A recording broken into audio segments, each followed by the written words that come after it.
पाकिस्तान में लोकतंत्र अब सिर्फ किताबों में बचा है। असल में देश चल रहा है फील्ड मार्शल असीम मुनीर की मुट्ठी से। संसद बस मुहर लगाती है और राष्ट्रपति अब नाम के रह गए हैं। संविधान पर अब फौज का कब्जा है। वही फौज जो कभी तख्ता पलट करती थी, आज वही संविधान लिख रही है। भूखा मुल्क, कंगाल अर्थव्यवस्था और उसके ऊपर बैठा है एक सर्वशक्तिमान जनरल जिसने पाकिस्तान को लोकतंत्र से तानाशाही की खाई में धकेल दिया है। रोटी के लिए तरसती जनता, कर्ज में डूबा मुल्क और ऊपर से फील्ड मार्शल की आजीवन सत्ता। पाकिस्तान आज दुनिया के सामने एक मिसाल नहीं, एक मजाक बन गया है। जहां नेता झुकते हैं और जनता चुप रहती है, वहां संविधान नहीं बंदूक बोलती है और बंदूक के साए में पाकिस्तान का लोकतंत्र हमेशा के लिए दफन हो गया है। नमस्कार दोस्तों, मेरा नाम है कश्फी और आप देख रहे हैं इंडिया डेली का डिजिटल प्लेटफॉर्म। नमस्कार, मेरा नाम भावना सुखीजा है। पाकिस्तान में लोकतंत्र की हत्या हो चुकी है और ये कत्ल किसी आतंकी ने नहीं बल्कि खुद संविधान की किताब से हुआ है। आज का सवाल सिर्फ इतना नहीं है कि जनरल असीम मुनीर के हाथों में कितनी ताकत है, बल्कि ये भी है कि क्या पाकिस्तान अब कभी लोकतंत्र कहलाने लायक भी बचा है। क्योंकि बुधवार को जो हुआ उसने पूरे मुल्क का चेहरा बदल दिया है। नेशनल असेंबली ने विवादित 27वां संवैधानिक संशोधन पास कर दिया है और उसके साथ ही आर्मी चीफ फील्ड मार्शल असीम मुनीर अब पाकिस्तान के सबसे ताकतवर व्यक्ति बन गए हैं। इतने ताकतवर कि अब राष्ट्रपति भी बस नाम के रह गए हैं। बिल्कुल, और जिस स्पीड से ये सब हुआ वो बताता है कि ये लोकतांत्रिक संशोधन नहीं बल्कि एक फौजी कब्जा था जिसे सिर्फ संविधान की स्याही से वैधता दे दी गई। 2/3 बहुमत से बिल पास हुआ और जो 4 लोग विरोध में खड़े हुए उन्हें देशद्रोही कहा गया। विपक्ष ने लॉकआउट किया, कागज फाड़े, नारे लगाए, लेकिन कौन सुनता। जब पूरा संसद GIQ के साए में हो तो संसद की आवाज बंदूक की आवाज में दब जाती है। आज पाकिस्तान का लोकतंत्र ICU में नहीं, कब्र में उतर चुका है। बिल्कुल, और अब ये देखिए असीम मुनीर का नया ताज, चीफ ऑफ डिफेंस फोर्सेस, यानी अब जमीन, आसमान और समंदर तीनों पर हुकूमत एक ही आदमी की। सेना, नौसेना और एयरफोर्स तीनों पर अब उनका एक छत्र राज। इतना ही नहीं, न्यूक्लियर हथियारों का बटन भी अब उन्हीं के पास है। और मजे की बात दोस्तों ये है कि उनका कार्यकाल खत्म होने के बाद भी उनका रुतबा बना रहेगा। जी हाँ दोस्तों, फील्ड मार्शल साहब को आजीवन कानूनी सुरक्षा दे दी गई है, यानी अब न रिटायरमेंट न जवाबदेही, बस सत्ता। और सत्ता के आगे सब झुकते हुए चेहरे। बिल्कुल, वाह पाकिस्तान। एक तरफ जनता IMF के दरवाजे पर कटोरा लेकर खड़ी है और दूसरी तरफ तुम अपने जनरल को भगवान बना रहे हो।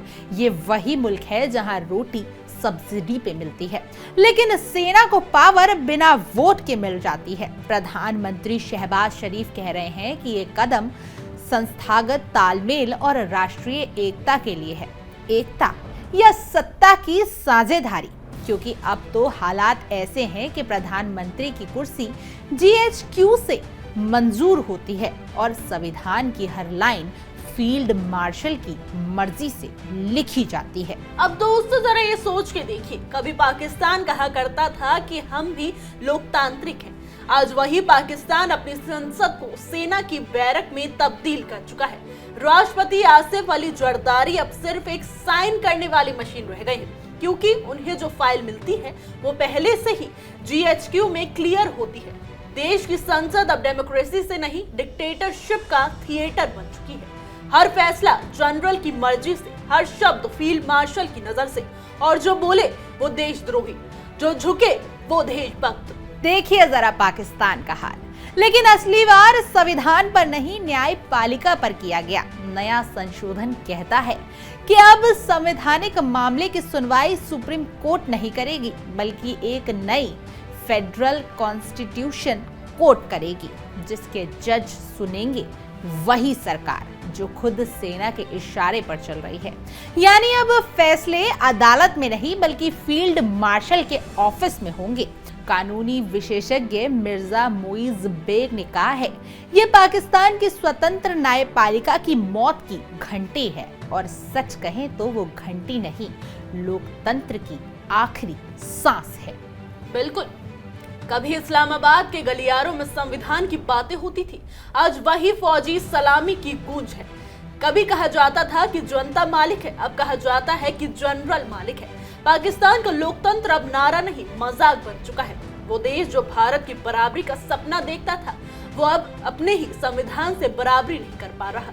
भारत में सेना लोकतंत्र की रक्षा करती है, वहीं पाकिस्तान में सेना लोकतंत्र लिख रही है। यानी वही देश जिसने संविधान को बचाने की कसम खाई थी, अब उसी की गोली मार चुका है। और ये सब ऐसे वक्त में हुआ है जब पाकिस्तान की अर्थव्यवस्था कंगाली की कगार पर है। कर्ज पर चलने वाला ये मुल्क अब अपने संविधान को भी गिरवी रख चुका है। IMF की शर्तें मानने वाला पाकिस्तान अब जर्नल की शर्तों पर चल रहा है। कभी कहा जाता था हम न्यूक्लियर पावर हैं, अब कहा जा सकता है हम जर्नल पावर हैं, क्योंकि न्यूक्लियर बटन से लेकर संसद के बटन तक हर जगह बस एक ही उंगली चल रही है, वो है आसिम मुनीर की। तो आज सवाल सिर्फ पाकिस्तान के लोकतंत्र का नहीं, उनकी आत्मा का है। क्या कोई मुल्क जिंदा रह सकता है जब उसकी सांसें GHQ में चलती हो? क्या कोई जनता आजाद हो सकती है जब उसकी आवाज पर सेना का पहरा लगा हुआ हो? क्या कोई राष्ट्रपति शक्तिशाली हो सकता है जब उसके आदेश पर जनरल का दस्तखत जरूरी हो? जवाब साफ है, नहीं। पाकिस्तान अब लोकतंत्र नहीं, फौजी सल्तनत बन चुका है, जहां बंदूक संविधान से बड़ी हो चुकी है और जनरल खुद को खुदा समझने लगे हैं। आज पाकिस्तान के इतिहास की किताब में एक नया पन्ना जुड़ा, जहां लिखा गया है कि यहाँ कभी लोकतंत्र जिया करते थे।